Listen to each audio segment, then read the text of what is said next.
स्वागत है आप सभी का एक बार फिर से। महाराष्ट्र की राजनीति में बीते 9 दिनों से ही जो राजनीतिक घटनाक्रम चल रहा है, अब लगता है कि उसका खत्म होने का समय आ गया है। दरअसल बीजेपी अगले 24 से 48 घंटे में शिवसेना शिंदे गुट के नेता महाराष्ट्र के मौजूदा कार्यवाहक मुख्यमंत्री एकनाथ शिंदे को लेकर बड़ा फैसला ले सकती है। बीजेपी ने वित्त मंत्री निर्मला सीतारमण, गुजरात की पूर्व सीएम विजय रूपाणी को पर्यवेक्षक नियुक्त किया है। इन दोनों की मौजूदगी में अब महाराष्ट्र के अगले सीएम का नाम तय होगा। 4 दिसंबर को विधायक दल की बैठक हो सकती है। आप सभी को बता दें कि महाराष्ट्र चुनाव के नतीजे आने के 9 दिन बाद भी सीएम डिप्टी सीएम के नाम पर पेच अभी तक फंसा हुआ है। महाराष्ट्र में बीजेपी, शिवसेना शिंदे, एनसीपी, अजीत पवार गुट में सीएम के नाम पर अभी तक सहमति नहीं बन पाई है। हालांकि एकनाथ शिंदे लगातार बोल रहे हैं कि बीजेपी जो फैसला करेगी वो मंजूर है, लेकिन बीच बीच में वह यह भी बोल रहे थे कि जनता का सीएम मैं हूँ। हालांकि अजीत पवार गुट वाली एनसीपी बीजेपी को पूरा सपोर्ट कर रही है। एनसीपी अजीत पवार गुट शिवसेना शिंदे गुट में सरकार बनाने को लेकर अंदर ही अंदर कुछ खटास भी देखने को मिल रही है। शिवसेना शिंदे गुट के विधायक गुलाबराव पाटिल ने रविवार को बयान दिया था कि अगर अजीत पवार की राष्ट्रवादी कांग्रेस पार्टी महायुति का हिस्सा नहीं होती तो हमारी पार्टी को 90 से 100 सीटें जीत सकती थी। पाटिल के इस बयान पर शिंदे गुट ने तीखा प्रतिक्रिया दी थी, क्योंकि एनसीपी नेता अजीत पवार की महायुति के पहले नेता उन्होंने बीजेपी के सीएम फेस पर अपनी सहमति दी थी। हालांकि सोमवार तक भी जब सीएम को लेकर महायुति में सहमति नहीं बन पाई तो बीजेपी ने पर्यवेक्षक नियुक्त कर अब अपनी स्थिति साफ कर दी है। ऐसे में बड़ा सवाल है कि क्या 5 दिसंबर को बीजेपी विधायक दल के नेता अकेले सीएम पद की शपथ लेंगे या फिर दोनों डिप्टी सीएम का भी शपथ ग्रहण उसी दिन होगा। इस बीच कांग्रेस, एनसीपी, शरद पवार, शिवसेना, उद्धव गुट ने महाराष्ट्र में सरकार नहीं बनाने पर तंज कसा भी शुरू कर दिया है। शिवसेना नेता बरली से हाल ही विधायक चुने गए आदित्य ठाकरे ने कहा कि रिजल्ट आने के बाद भी लंबे समय तक सरकार नहीं बनाना महाराष्ट्र का अपमान है।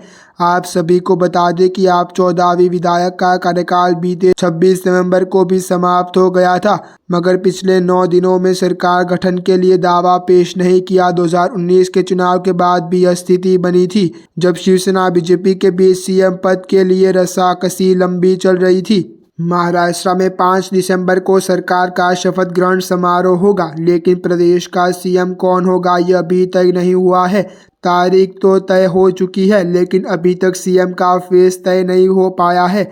ऐसे में महाराष्ट्र विधानसभा नतीजों के बाद राजनीति काफ़ी दिलचस्प हो चुकी है। साथ ही महायुति के तीनों बड़ी पार्टियों की मिसाओं पर सवाल उठने शुरू हो चुके हैं। दावा है कि भाजपा विधायक दल की मीटिंग के बाद मुख्यमंत्री के नाम का ऐलान हो सकता है, लेकिन दुविधा यह खत्म नहीं हो रही है, क्योंकि अभी पार्टियां मंत्रालयों को लेकर भी अड़ी हुई है। बता दें कि देवेंद्र फडणवीस और एकनाथ शिंदे महाराष्ट्र में है और अकेले अजीत पवार दिल्ली में बैठे हुए हैं।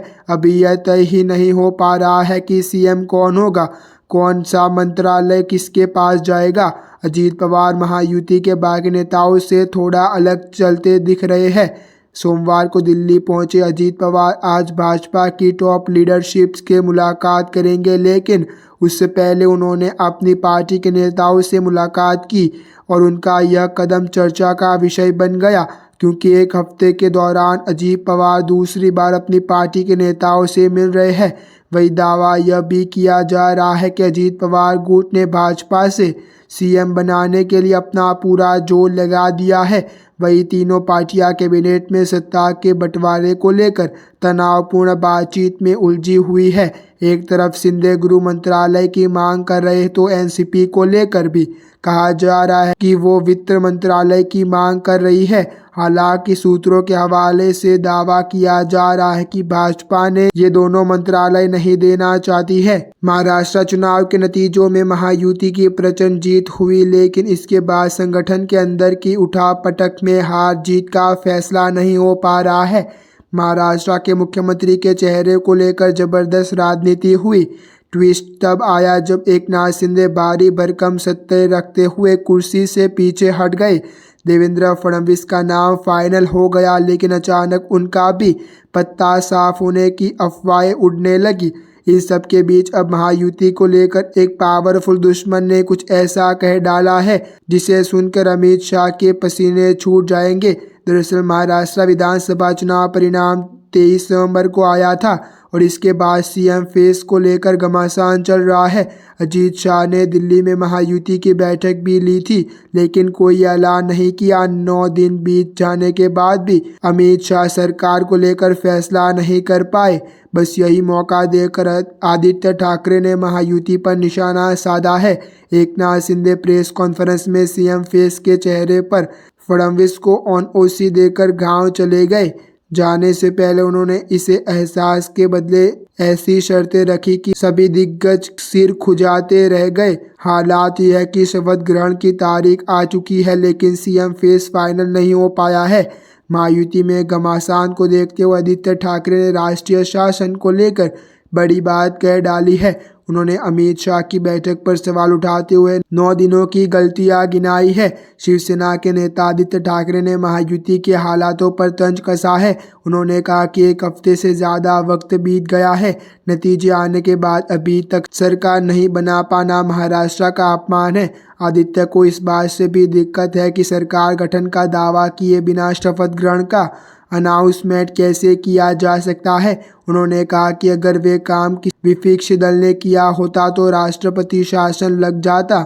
ऐसे नियम कानून सिर्फ विपक्षी दलों पर ही क्यों?